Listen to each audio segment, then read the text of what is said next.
bienvenue dans l'émission Leaders Talk consacrée aujourd'hui aux microbiotes. Alors, ce n'est désormais plus un secret, le corps humain héberge une communauté de bactéries appelées microbiotes. Leur présence et participation est bien connue. On apprend aujourd'hui que leur utilité est au-delà de tout ce que l'on pouvait imaginer jusqu'à présent. Autrefois catalogués ou mal considérés, ils sont aujourd'hui au cœur de toutes les attentions. Il faut dire que les découvertes thérapeutiques autour du microbiote sont à la hauteur de nombreuses espérances. On parle du microbiote comme un organe à part entière, ouvrant des perspectives de soins sur des pathologies comme la dépression, mais aussi le diabète, certains cancers, l'arthrose. Et pour nous accompagner sur ce sujet, deux intervenants avec à ma gauche, Dr Adrien Nivoliez, directeur R&D Production chez Bios, bonjour. Bonjour. Et à ma droite, Stanislas Desjoncker, président du directoire des laboratoires Bios, bonjour. Bonjour. Alors, on va commencer avec vous, Stanislas. Alors, est-ce qu'on peut profiter de votre présence pour rappeler qu'est-ce qu'un microbiote ? Le microbiote, si on devait prendre un terme imagé, c'est comme une galaxie intérieure qu'on a à nous. On a des milliards de micro-organismes qui tapissent toutes les muqueuses de notre organisme, qu'on a découvert récemment. Et le plus intéressant dans tout ça, c'est de comprendre que de la configuration de cet écosystème, parce que c'est un écosystème, dépend la maladie ou la santé. On découvre que nous avons un écosystème intérieur et que si on n'en prend pas soin, on va avoir des problèmes exactement de la même façon que si on ne prend pas soin de l'écosystème planétaire, on aura des problèmes. On a 100 000 milliards de micro-organismes, donc on a autant de bactéries que de cellules humaines. On a beaucoup plus de gènes qui sont apportés, 100 fois plus de gènes apportés par des bactéries que par nos propres cellules. Et on va avoir du coup un environnement de symbiose entre notre propre corps, nos propres cellules et ces bactéries. Et donc on va avoir une harmonie qui va se mettre en place et qui va conduire ou pas à des états de santé ou à des états de maladie. Et donc du coup, au-delà de ce qu'on vient d'entendre, le rôle précis du microbiote ? Au-delà de tous les mécanismes d'action détaillés qu'Adrien a exposés, je pense qu'on peut tout reprendre en disant que le microbiote nous condamne à la maladie ou nous prédispose à la santé. Et c'est ça la vraie grande révolution, c'est qu'on apprend que de la configuration de notre microbiote, que nous ne maîtrisons pas à l'origine, nous sommes prédisposés à certaines maladies, ou au contraire prédisposés à la santé. Et donc le rôle du microbiote, il est assez ambigu. C'est que naturellement, c'est la santé, et s'il est un petit peu dénaturé, c'est de nous prédisposer à la maladie. Et le rôle de Bios, c'est de faire en sorte que le microbiote nous prédispose toujours à la santé.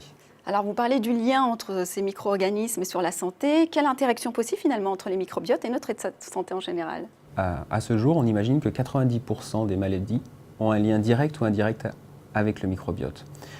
L'autre point, qui est un point excessivement différenciant dans la compréhension et dans la santé, ça a été de suivre les améliorations qui ont été faites dans les traitements des maladies infectieuses.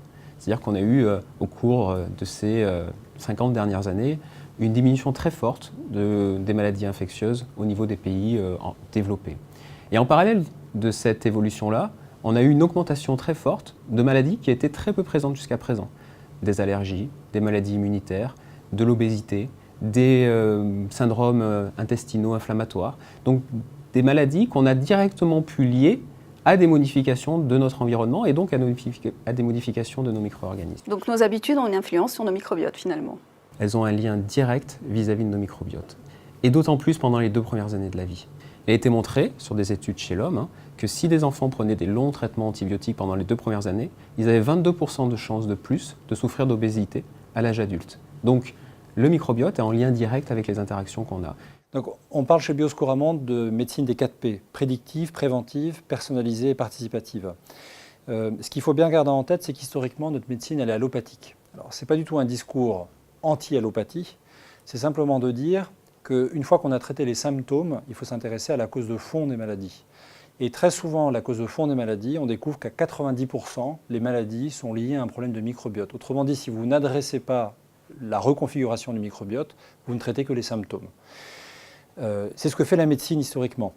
Là où la médecine historique et chimique va concevoir des molécules qui ne sont pas naturelles, en ce sens qu'elles n'ont pas été produites naturellement dans la création, nous allons nous découvrir ce qu'il y a dans le microbiote, sa fonction, l'extraire et le redonner aux personnes. Autrement dit, nous sommes tous les hôtes de nos propres solutions de traitement. Et c'est ça la vraie révolution. Alors finalement, quel impact vont avoir toutes ces découvertes sur la médecine finalement de demain et d'aujourd'hui avec ces nouveautés ?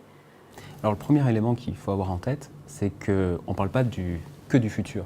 dans tous ces travaux. C'est-à-dire que notre laboratoire, depuis 1951, commercialise déjà des produits pour le traitement de la diarrhée, des troubles gastriques, pour des applications gynécologiques.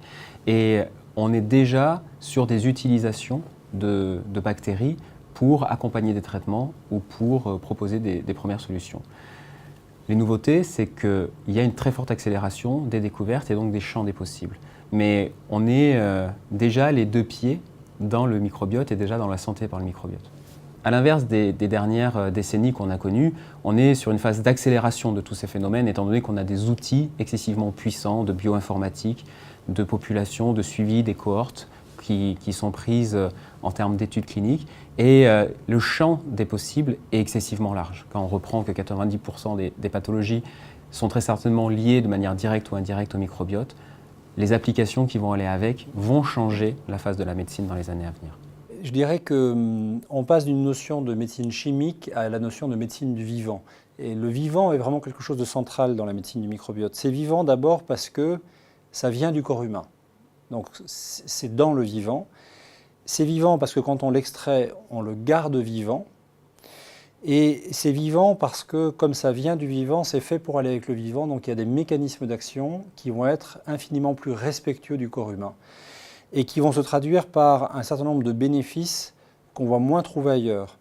Le premier d'entre eux, c'est qu'on va traiter la cause réelle des maladies. Non seulement on traite le symptôme, comme la médecine traditionnelle, mais on traite la cause réelle, parce qu'on sait que 90% des maladies aujourd'hui viennent de ce qu'on appelle une dysbiose du microbiote, c'est-à-dire un microbiote qui est mal configuré.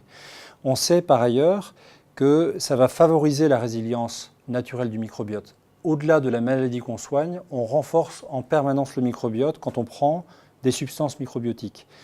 On sait qu'il y a une tolérance et une absence d'effet secondaire total, puisque ça vient du vivant, ça respecte le vivant, et que d'une façon générale, donc, ça stimule l'immunité naturelle. Est-ce qu'aujourd'hui, se soigner grâce à ces microbiotes, ça implique qu'on puisse parler de santé écologique et votre vision là-dessus? Oui, parfaitement. Quand je parlais de médecine participative, c'est non seulement que nous sommes les autres de nos propres solutions de santé, mais que nous avons un rôle à jouer individuel, que nous devons développer des stratégies de santé qui sont respectueuses de notre corps, comme on doit respecter la planète, et que les États, de toute façon, n'ayant plus les moyens d'assumer toutes les dimensions de la santé humaine, il va falloir qu'une partie soit prise en charge par les personnes et probablement que le microbiote est l'allié principal dans ces nouvelles stratégies de santé où nous devons rester en bonne santé le plus longtemps possible. Merci à l'un et à l'autre pour vos interventions respectives. Merci à vous de nous avoir suivis sur Forbes. On se retrouve bientôt pour un prochain numéro Leaders Talk.